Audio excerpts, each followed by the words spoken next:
ഇഷ്ടപ്പെട്ട മന്ത് ഏതാണെന്ന് ചോദിച്ചു കഴിഞ്ഞാൽ മിക്കവർക്കും അത് ഡിസംബർ തന്നെയായിരിക്കും. അതിൻ്റെ റീസൺ ഇതൊക്കെ തന്നെയാണ്. അപ്പോൾ നമുക്കൊരു സ്റ്റാർ ഉണ്ടാക്കിയാലോ. അതിനായിട്ടൊരു 5 ഐസ്ക്രീം സ്റ്റിക്കാണ് എടുക്കുന്നത്. എന്നിട്ട് ഒന്നിൻ്റെ എൻഡിൽ ഇങ്ങനെ ഗ്ലൂ വെച്ചിട്ട് മറ്റേതിൻ്റെ എൻഡ് ഇങ്ങനെ ഒട്ടിച്ചെടുക്കുക. എന്നിട്ട് ഇതിൽ കാണുന്ന പോലെ ഓരോ സ്റ്റിക്കും ഓരോ ഷേപ്പിനനുസരിച്ച് ഇതിൽ കാണുന്ന പോലെ ചെയ്തെടുത്ത് കഴിഞ്ഞാൽ നമ്മുടെ സ്റ്റാർ റെഡിയായി.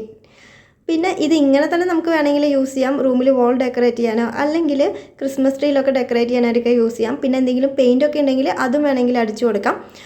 അല്ലെങ്കിൽ ഞാൻ ഇവിടെ കുറച്ച് ഗ്ലിറ്റർ ഉണ്ടായതുകൊണ്ട് ഞാനിവിടെ ഗ്ലിറ്ററാണ് യൂസ് ചെയ്യുന്നത്. അപ്പോൾ അതിൻ്റെ മുകളിലൂടെ കുറച്ച് ഗ്ലൂ അപ്ലൈ ചെയ്തിട്ട് എല്ലായിടത്തും ഒന്ന് പരത്തിയെടുത്തിട്ട് ഗ്ലിറ്റർ വിതറി കൊടുക്കുകയാണ് ചെയ്യുന്നത്. എന്നിട്ട് ജസ്റ്റ് ഒന്ന് പാറ്റ് ചെയ്തെടുക്കുമ്പോൾ നമ്മുടെ സ്റ്റാർ റെഡി ആയി കഴിഞ്ഞു. അപ്പോൾ ഇത് ഇങ്ങനെ ഈ ഐസ്ക്രീം സ്റ്റിക്ക് തന്നെ യൂസ് ചെയ്യണമെന്നില്ല. അല്ലെങ്കിൽ ഇതുപോലത്തെയുള്ള കാർഡ്ബോർഡ് ഷീറ്റ് ഇങ്ങനെ ഷേപ്പിൽ കട്ട് ചെയ്തെടുത്തിട്ട് അല്ലെങ്കിൽ ഈർക്കിലൊക്കെ യൂസ് ചെയ്ത് നമുക്ക് ഉണ്ടാക്കിയെടുക്കാം. അപ്പോൾ വീഡിയോ ഇഷ്ടപ്പെട്ട ലൈക്ക് ചെയ്യാനും സബ്സ്ക്രൈബ് ചെയ്യാനും മറക്കില്ല. ഇതിൽ സിൽവറാണ് ഗോൾഡാണ് ഇഷ്ടപ്പെട്ടതെന്ന് കമൻറ്റ് ചെയ്യണേ. ബൈ.